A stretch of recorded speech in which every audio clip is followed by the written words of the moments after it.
Hey guys, welcome back to my channel, Simone here, and today I have... Me. Like five and things. who are you? I am Aj. This is AJ, my fiance. Most of you probably know him already. He's been in many videos, and especially my vlogs. And we have decided, I watched Mercedes from Mercy's Bookish Musings, who did a video talking about the movies that she wanted to watch with her partner. And I said, AJ, we should do the same. We should do movie videos. So we've decided that we're going to do a monthly movie wrap-up video. We're going to talk about the movies that we watched in the month previously, and we're excited. Yeah, there are a lot of things we have to talk about. We watched 11 movies in April, and we had a good time doing it. Yeah. We did watch a couple of duds, unfortunately, but, you know, that goes with the territory, I think, when you read and watch stuff. Right. Should we start with the beginning? We should. The very first one we chose. So if you haven't watched that video by Mercy's Bookish Musings, you won't necessarily know that what she does basically is that her and her partner pick 10 movies each, put them in a list, and then random number them basically, and then watches them in that order, which is what we've done. However, the first movie that we're going to talk about is actually not one of those, because we watched this one before before we decided to do this. But the first movie we watched was Contagion, which I love this movie. I've watched it probably like 4 times. I think this was probably the 4th or the 5th time I've seen it. And maybe this is not the time for this movie in this current pandemic. It was perhaps a little bit odd. Contagion is COVID-19, but set many years ago. It basically follows a world where basically people start getting sick, as in the current situation, and it kind of follows what happens and then how different countries deal with it and how they figure out what happened and them getting a vaccine and stuff. It is very true to these days, I'll be honest. But yeah, what did you think of it? Scary. I think if I'd watched it maybe a few years ago or something, or even just last year, it would have been, okay, what an interesting film, what an interesting premise, you know, and stuff. But the stuff they were talking about and the sequencing of what they were talking about, we're literally, turn on the news, and it's literally in step with the film. So it was creepy, and I think the whole way through I was going, that's so weird. Yeah, they actually used the phrase social distancing in that movie. Now, obviously, having seen it a long time ago and it being one of my favourite films, it was a very different experience re-watching it now than it was at the time when I'd previously watched it. What did you rate it in the end? Oh, I rated it a 4. Yeah, I rated it a 4.5. It probably would have been a 5 when I previously watched it, but I think it was just so scary and like surreal that it kind of knocked a little bit of the surprise away from me as well. So yeah, that was the thought on that one. But then obviously we started our list, or our little challenge thing that we were doing. So the first movie that we came across was actually my first choice, and it is Howl's Moving Castle, which is a Studio Ghibli movie, which I hadn't seen any Studio Ghibli movies. I'd never watched anime, none of it, and I was very intrigued by it, and I thought I would put it on the list just to see what we kind of came up with, I guess. And it was very interesting. That's the word I would use. Okay, so yeah, we decided to pick this one. Well, I was saying it was my first one, and it just happened to come up as the randomly generated first film to watch. And I'm glad I watched it. I don't know that I'd watch it again. For me, the animation was, yeah, it was decidedly dodgy. The dubbing of it as well, like we obviously watched it in English, and the dubbing, although it's animation, like, so it's not going to be on the language, but some of it was very strange. I don't really fully understand everything that happened because there was some weird stuff in there. However, I did really, really love the characters. Markle and Sophie were probably my favourite too, and I love them so much. They were so cute, and I really enjoyed that, and it has made me want to read the book. So I do own the book as well, so I do hope to do that in the next few months. So we'll see if I enjoy the book just as much, but yeah, I'm excited. Anime is one of those weird sort of areas where it has a bit of a cult following, and Studio Ghibli is renowned for what they do. I didn't know what to expect other than an awful lot of character building and environment stuff, because that's what I studied at university, and so I kind of had a nose in. But I was a bit disappointed. I gave it a 2.5 at the end of the day. Oh, I gave it a 3.5. I didn't say that before. And just because it felt, It had the hallmarks of a film that looked like it was rushed. There's a lot of production value in it, but It from definitely about... had potential though, didn't it? Like it could have been, maybe could have been better than it was. I think it's probably of its time as well. I don't actually know when it came out. When was it? 2004. So yeah, I feel like it could, if you made it now, I think it would be a very different experience. I don't know where this sits in terms of Studio Ghibli's releases, but at the same time, it just had, like I said, the hallmarks of something that was rushed. Good pacing at the beginning, interesting development, some twists here and there, but then from about 60% of the way through, it just kind of, things were just sort of thrown in because they had to happen at some point, and there didn't seem to be any rhyme or reason for it at times. And it resolved itself, but it just seemed to lose itself a little bit, I found. One thing I will say is I did think it was quite funny. Like, yes. it did make me laugh. It had the humour. We definitely giggled a number of times watching it. Yeah, I will never forget Turnip Head. So the next movie that we that came up again was another one of my ones, and this one was a movie that I definitely watched a lot as a child, and unfortunately for me, I didn't really think it aged very well, and that is the movie Space Jam, which, if you didn't know, is a kind of Looney Tunes meets Michael Jordan. It was very strange. It basically follows Michael Jordan, who is a basketball player, if you didn't know, and he is kind of taken down to the Looney Tune world underground, and he is kind of helping them to win a basketball tournament against these aliens from like another planet who are trying to, if they win, they're going to capture the Looney Tunes and take them up to this planet so that they have to be like circus freaks kind of, but like that kind of thing, isn't it? I love the music. Did I not sing throughout the whole thing? There were some great songs. Like, they were, I Believe I Can Fly, and he did believe it. But the storyline was super cliche for me, and I just felt like I didn't feel very connected to the characters in it. I liked the Looney Tunes, obviously, but like the actual, I don't know, it just felt very strange, and it was also very, very dated in terms of like visually. Which obviously, I think it was from 1996, so I was literally 4 years old when it came out, but I just remember when I was a kid, I'd watch this over and over and over again on video, on VHS, that's how old I am. And it was it was definitely interesting, but I'm not sure I don't think I'd rewatch it again now. No, it's one of those things where you feel like you've got a perception of it from a long time ago, and you watch it again and you go, yeah, like, this wasn't great. No. But then at the time we watched it, like, first, it would have been great. Like, of its time, like, it definitely would have been, like, top there. But it's never going to rival, like, movies now that can be made with, like, great CGI and stuff. Yeah, that's just it, really. I mean, it's still in the era of live action. You know, it's still got that sort of wacky 90s kind of feel to it. I don't know who actually made it. Was it Disney or something made that? I can't remember. Yeah. Okay, so it's like the live action side of things in the 90s, and Warner Brothers kind of had a bit of an elbow in on that. So it doesn't age. It hasn't aged. And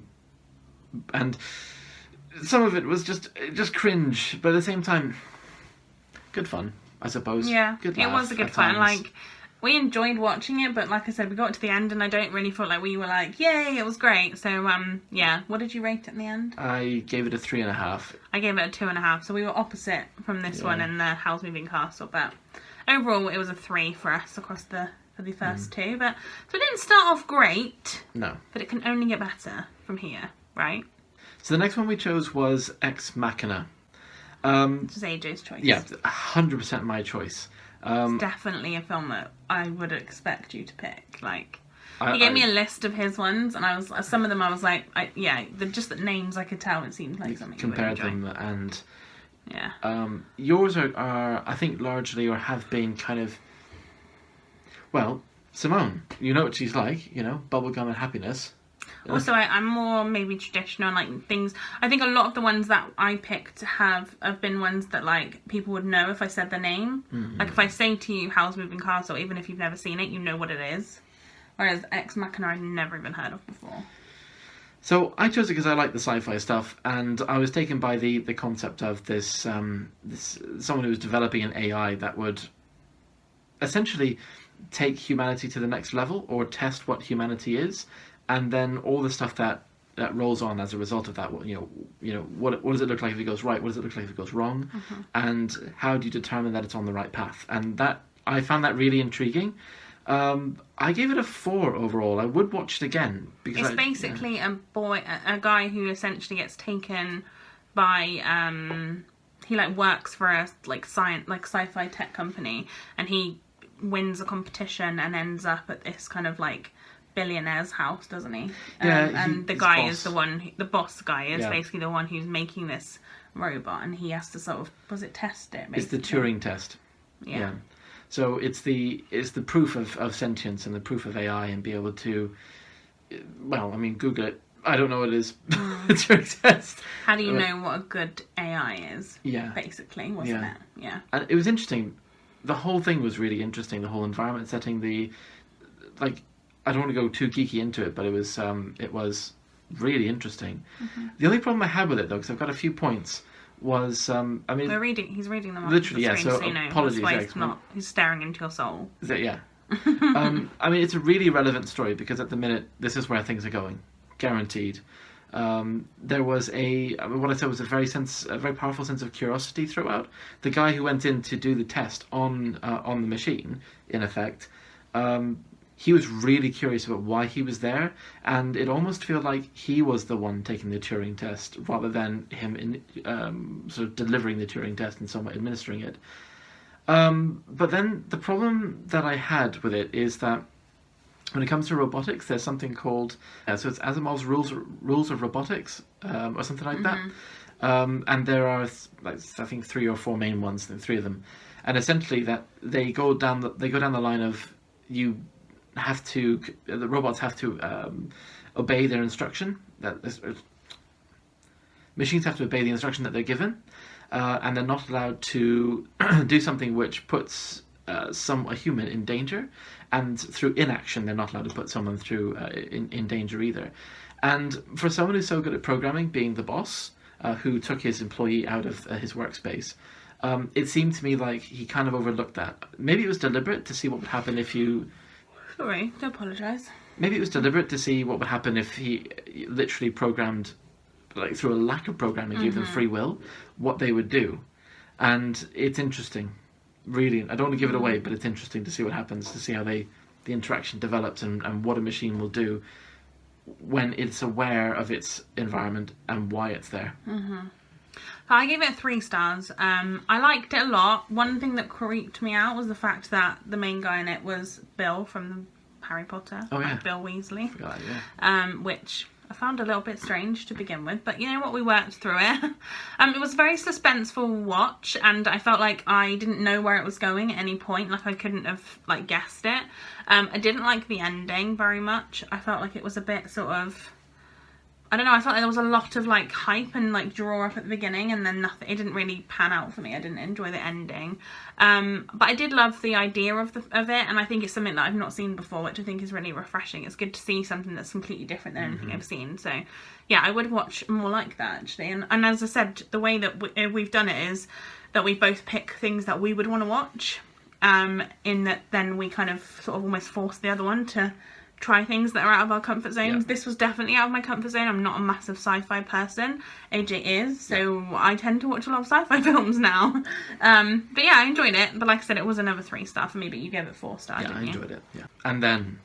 So this is our favourite film of the month. What did not expect this at all. Blown away. Yeah, me too. This was your pick as well, so well done. Not a Marvel fan, as such. It's DC. Is it DC?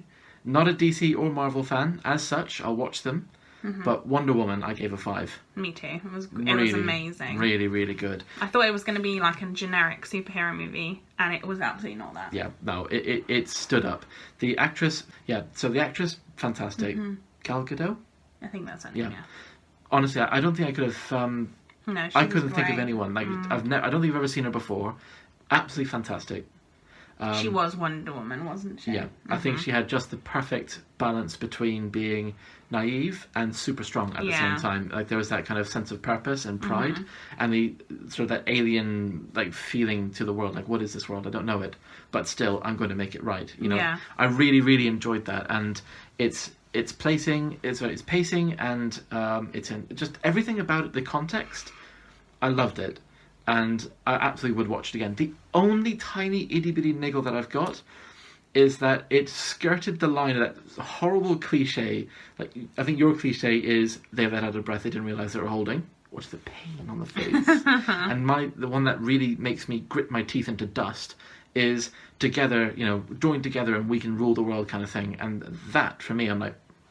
It's a bit, yeah. Mm. I get it. I get why they would do it, but please just phrase it differently. It's really annoying. Yeah. Makes sense. But... It's 5 stars for you. 5. Absolutely 5. Is there anything else that I guess there was one other niggling thing. And it was towards the initial plot twist when the story beat starts to change.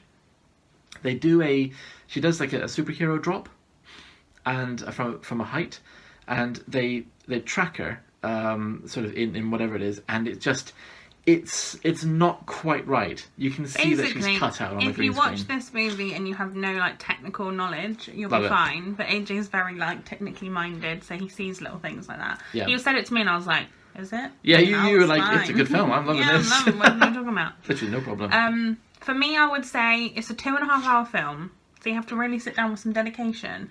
Did not feel like 2.5 hours. I had a great time watching this. I loved that every single character, you know who they are at the end. They each had separate personalities. Even all of the women at the island at the start, which is basically where Wonder Woman came from.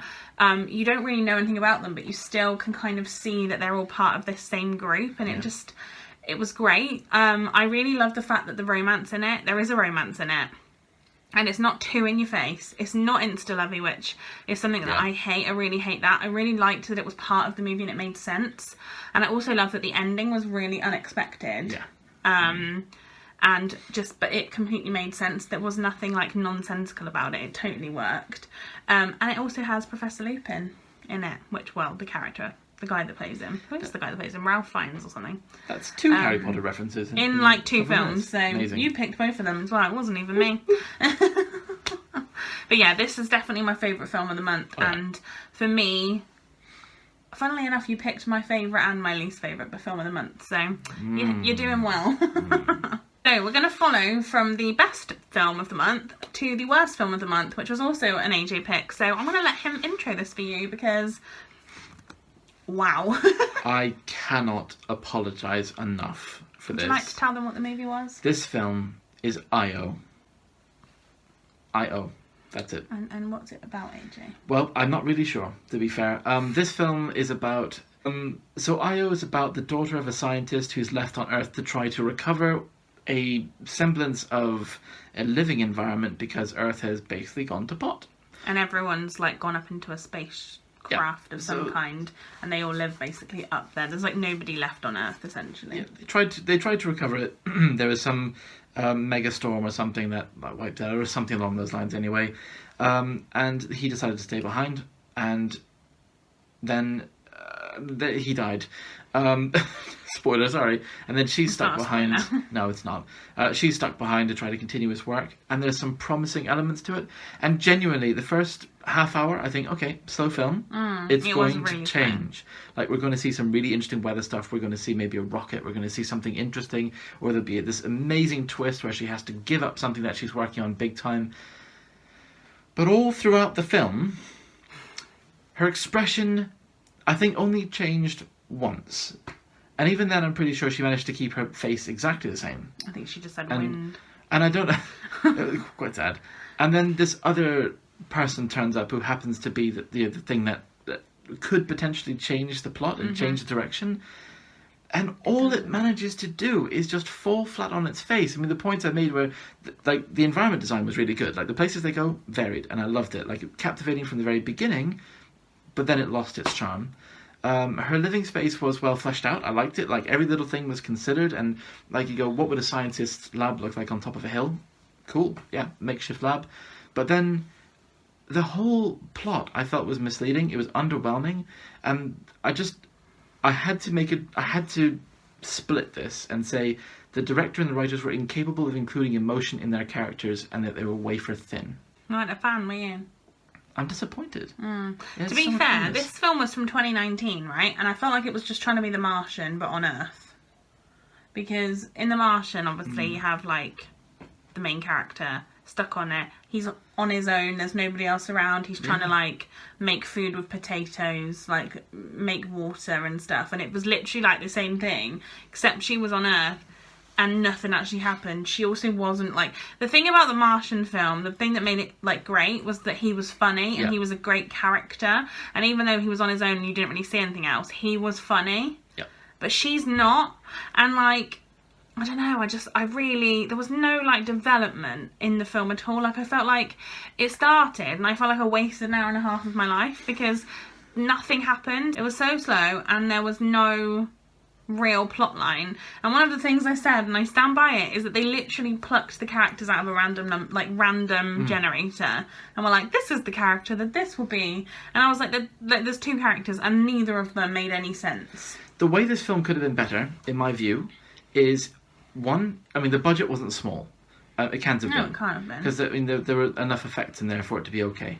The budget was decent sized. They could literally have gotten someone, like a concept artist or something, to at least in the closing parts of the film, the last third, to have painted in a rocket of some kind, just to give us a scale or a sense of what was going to happen next, and just lead us on to a thought we could have.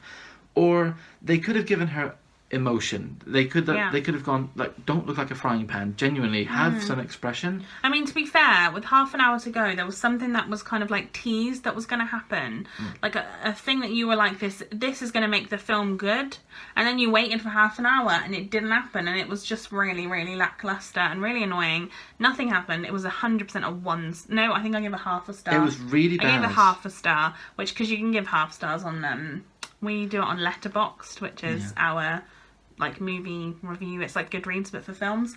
And it was half star. You gave it, what did you give it? I gave it a 1. Okay, so the next movie was one that I chose, and I'm still not sure how I feel about it, I've got to be honest. So this was a movie called Time Trap, and it was very interesting. It basically follows a group of it's a couple of, like, I would guess they were like college age, in, like, you know, they're in America. It was kind of, there was 3 friends, and then one of them's younger sister and brother or something, relative of some kind, and basically they end up going down these caves in search of their professor who has gone missing. And what they discover, or you find out throughout, is that the caves where they go have a different real life time, like time goes by differently in the caves than it does outside of the caves, and it's about that. This is possibly one of the weirdest films, as in, things happened and we would literally sit there completely dumbfounded, like, what happened, why did it, like, what like, I don't understand. It's a flying ant. It was a really interesting concept, and like and it did keep us watching. We were definitely, like, still hooked. Because it was so weird, and like, it didn't really make any sense, but it kind of did, and it was really difficult. It did feel to me a little bit like they'd, like, thrown, like, 12 ideas into a pot and just, like, mixed it up and saw what came out and just put them all together and just figured it out as they went. I did think all of the characters to me were very generic. I didn't think there was any that particularly stood out to me. There wasn't any that I particularly liked more than the others. I didn't really care if any of them got hurt or kind of injured or anything like that. The last thing I said in my review, or I wrote in my review, was that I watched the movie with, like, a confused look on my face, which 100% that is what happened. And for me, it was a 2-star. It wasn't great, but it was alright. The thing for me is that I would have given it a 2-star if it wasn't for the science element of it, it really, up to a point, you know what point I'm talking about? Yes, I do. Where you go, huh? Literally, both went. Sorry, what? I mean, it makes sense. But this one was comical. It wasn't great. It was okay, but it was funny. And at the same time, you go, okay, I get it, kind of, but I think maybe we should have stopped here. You know? It did sort of seem a bit far-fetched, didn't it? It did a bit, especially at one particular point. Yeah. You know. but it was all right. You know, it wasn't a bad film. It redeemed itself a little bit. I think it was very self-aware in some places. Like you say, the characters were flat. It was fine. It was all right. Good giggle, really. Yeah, and I think it's definitely one of those movies you laugh at rather than laugh with. Yeah. Do you know what I mean? Like we look back on it and go, huh? I will say there's one. There are two things that I found redeeming, really, really redeeming. One was how it depicted the passage of time, which I think was left in mystery long enough and then explained itself, which I thought was really good. Yeah. Although you were kind of befuddled about the whole thing. Like, there was a bit. Some of it made sense, or I thought it made sense, and suddenly I was like, wait, I'm lost again. And the other thing that I really liked was that it wasn't just like there's another side of the time passing more slowly or more quickly, and it gave you a glimpse into what could be. And for me, my favourite character is the professor. Oh, really? Yeah. Okay. Because I feel like everyone else was either overacted or whatever, but I felt like he was the one who pushed that plot forward, or at least because there was an aspect. Who ironically was also in it the least out of everyone. He was in it the least, but he gave it, I felt, the inertia to keep it moving. He made me feel like he was like Harrison Ford. Yes. You know, like Indiana Jones, you know? And then there was a point in the film where it showed something. I'm not going to spoil it because it is worth watching. You know, if you don't mind. Yeah, I would say so. That was going whoa. Yeah. And what would you give it? 3. Yeah.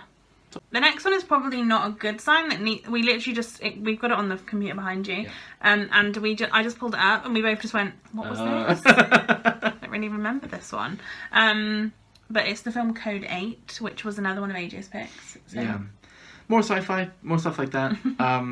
Essentially, it just follows a group of people, essentially mutants, who at one point benefited society, and then society found that they were threatened by them, and so they went down the line, like The Incredibles. Essentially, look at The Incredibles as that kind of storyline. And then the police crack down on them for not being registered and stuff. And then there's now they're like the opposite. And now they're trying to keep their... It's almost like society is tolerating them, but in very small doses. Yeah. And they're just trying to lead their own lives and stuff.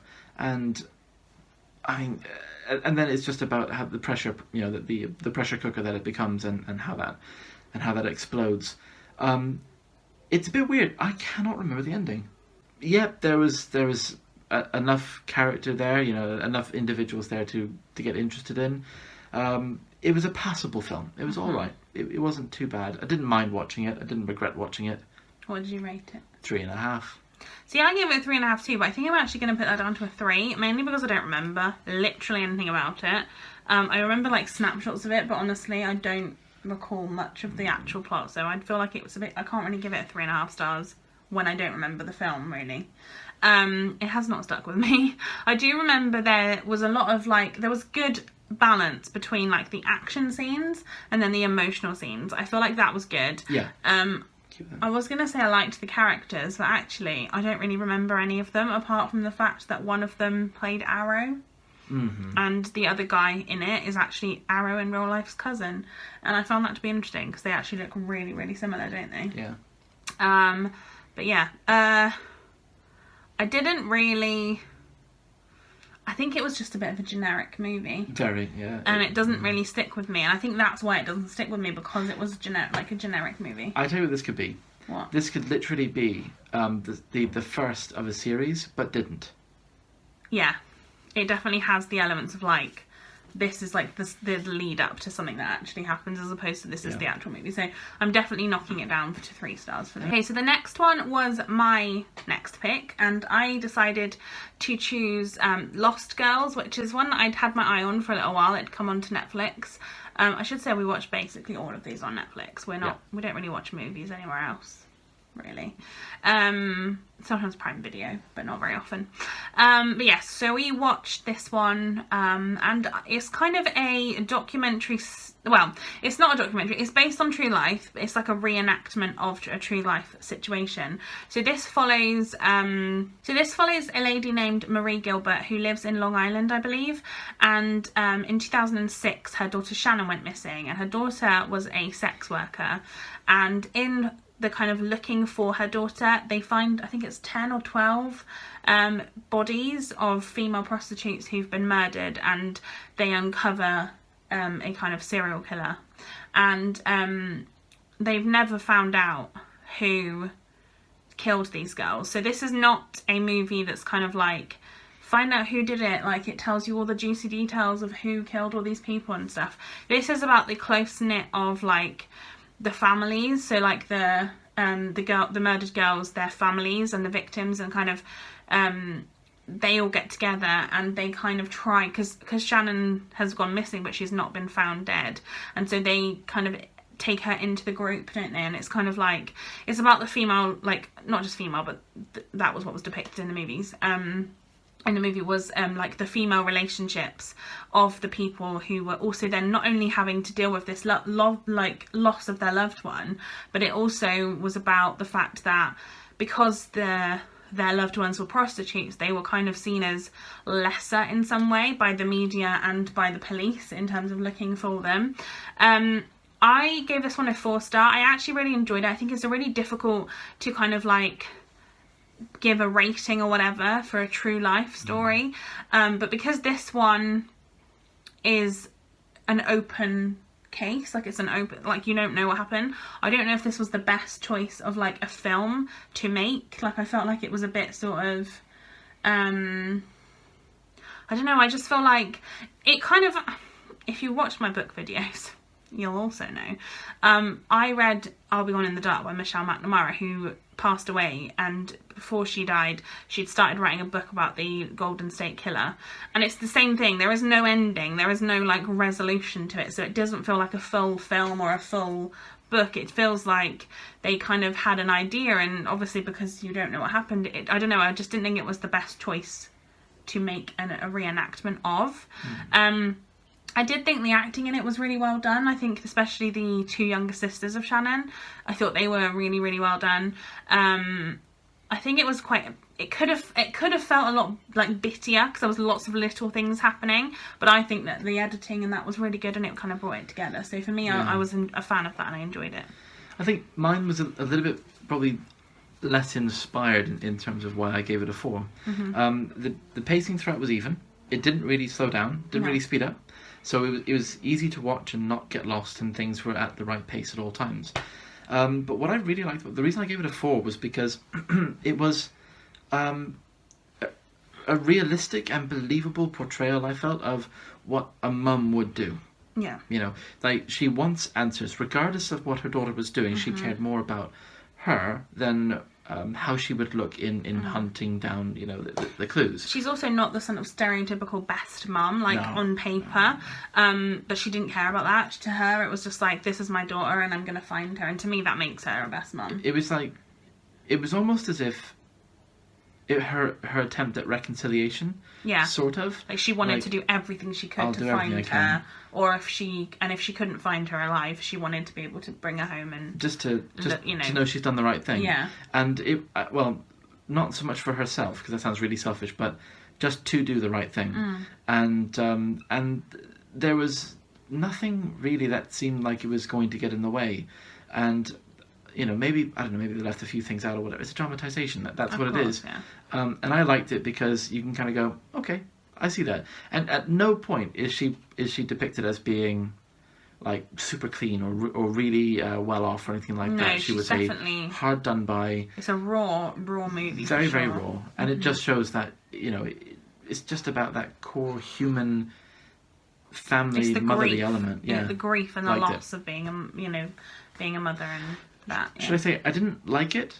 It's hard. But I appreciated it. It's hard, yeah, like I said, it's hard to judge a sort of true story, and it's also hard to like it, especially in this situation. It's hard to like a film about a mother struggling so hard to like just find out where her daughter is. Yeah, find out what happened, yeah. Okay, so I'm really quickly going to talk about the penultimate movie that I watched this month. So because me and Ada didn't watch this together, I had a Netflix party with the wonderful Leanne from Literary Diversions, who I love so much. She's one of my best friends, and we have started kind of doing the similar thing, so we watch movies together, but we do it via Netflix party. And we watched Spirited Away, which is another anime movie. This was one of my choices, and I am really glad we watched it. Again, it's anime. It's very, very, very strange. I'd love for you to watch it it and let me know what you think of it, actually, because I Okay. feel like it's so weird. It's even weirder than Howl's Moving Castle, which I feel like is I gave it 3.5 stars. So for me, it was a little bit higher, I think, than a Howl's Moving Castle. I did prefer it slightly. Again, it was just very odd. It's basically about a little girl who, Chihiro is her name, and she is in the back of her parents' car. They're driving because they're moving, basically, and they stop off at this place where her parents want to find food, and she goes to find them, and they've turned into pigs, and they've been like turned into spirits. I've seen an animated summary of this. Oh, Cool. have you? Yeah. Okay. Yeah. And then it's about then her trying to figure out where they are, what to do. She goes to this bathhouse. It's all very strange. It's very good, but odd. And yeah, we kind of got to the end of the movie and we were both sort of like, I don't know what we just watched, but I feel like I've done drugs of some kind. Is this the one with the big ghoulish thing in the black and the white face and the gold coins and Yes. stuff? Yes, I've seen Yeah, it. the relationship between the characters was probably my favourite thing. It was very, very wholesome. The thing I really didn't like was Chihiro was really annoying. She kept screaming, and yeah, but she was also really cute and lovable, so it was a difficult thing. Also the scenery in it was really beautiful. Like, it was really, really well like animated and really well like put together. So yeah, I really liked that one. And yeah, I'll obviously let you know if me and Leanne watch other stuff, and I'll talk about it in these videos, even though it's a really long video already and AJ didn't watch it, obviously, but it's movies, so if he watches movies then you can talk about them too. And then our final movie that we watched this month was another documentary, and it was called 3 Identical Strangers, which I feel like a lot of people have been talking about online. But basically this follows 3 triplets who didn't know that they were triplets, and they'd all been adopted, and basically literally they bumped into each other. Well, 2 of them literally like one of them happened to go to a school where the other one had been, and like people kept mistaking them for each other, and it was very strange. And then they all find each other, and it's kind of about them uncovering this kind of like, well, I don't really want to say because I feel like it's a bit of a spoiler, isn't it? It doesn't really tell you. Hidden mystery. There's a hidden mystery behind their kind of how they came to be separated and that kind of thing, and it's really interesting. There's a lot of psychology talk in there, I feel like. It was very interesting. Again, it wasn't what I was expecting. I kind of thought this might have something to do with like murder or something, which wasn't the case. Definite trigger warnings for suicide and suicidal thoughts, just in case you go into it in a kind of you know, wary of that sort of thing. I really liked the way that they like how much work they'd put into finding lots of different people that were different sides. Like, it felt like they didn't just, it wasn't a one-sided documentary by any account. Like, it was, although obviously one side is the triplets, so it's kind of they are a major part of it, but it also, they had lots of other people from different sides of things and kind of like talking about it, so that was really good. It was a bit slow in the middle, and they did repeat a lot of things quite a few times. There was a lot of like visually, there was a lot of repetition. But I think it picked back up at the end, and I did find it really interesting. Made me think a lot about different things, but yeah, I personally really enjoyed it, and I gave it 3.5 in the end. I guess in short, what a horrible thing to happen. Yeah. How about that for a teaser? No, it was fine. It was fine. I'm not naturally someone who's drawn towards documentaries. So whereas I love a documentary. It did take us a couple of days to do this one because I kept falling asleep. Yeah, literally I looked over at one point and AJ was literally going. Then again, I had a really long day anyway. So no, it wasn't just this movie that did that. No, other things as well. But it was fine. I think if you're kind of used to documentaries but you haven't seen one for a while, this would be okay to pick up. Again, you can't really comment on the story itself because the story is the story. You can't change it, and you can't change the outcome either, or the whys and wherefores, or the goodies and the baddies and stuff. You can't change it. Bit slow, but that's a documentary. It does feel like a complete story though. Yeah. Unlike Lost Girls, which I was saying before, like has that sort of like there is no ending. This has an ending, mainly Sort like of. Mostly, like pretty Yeah. much like for their story anyway. Yeah. There's obviously repercussions, but Yeah. generally there's an ending. I think it's described as slow but interesting. Yeah. But there you are. They are the 11 films that we watched in April. We've already watched I think 3 movies this month, and we're on the 12th right now, so, and I've got a week off coming up, so we'll probably watch a load more, I would imagine. In fact, I will probably watch one tonight, I think. Sounds good That to would me. be good. But yeah, I hope that you like this video. It is going to be a long video every month. Just that is going to be the case. But then I feel like my wrap-ups, like my book wrap-ups, are quite long. So I feel like it's going to be the same. I really love watching movies with you. And so I really wanted to share this with you guys. I also would like me to see AJ's face more often, even though I just accidentally punched him in the face. That's very Sorry kind. about Thank that. you very much indeed. And Does it I feel live with well? him now, so you feel lovely. Yeah. I live with him now, so he kind of has to. Yeah, I'm Film roped with in me. every now and again, and I guess we don't have 2 TVs, so, and you control the controllers. I do control the controllers because, you know, I wear the trousers, right? Yes. I'm joking. That's not the case at all. Yes. And besides, you want to see more of me anyway, so. Absolutely. And it's just a nice thing to do together, and I think it's been fun.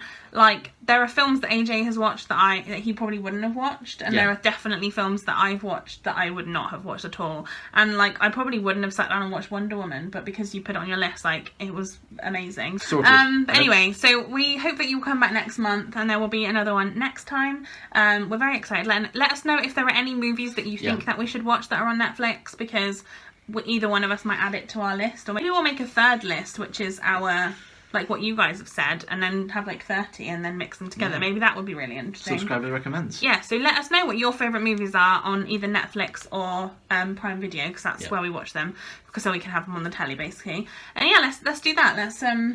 So let us know, everybody, please give us as many as you want. We love recommendations. Give this video a thumbs up if you enjoyed it, and subscribe to my channel if you haven't already, and go over and see AJ's channel too. Not that he's posted in a while, but I'm sure he'll be back soon.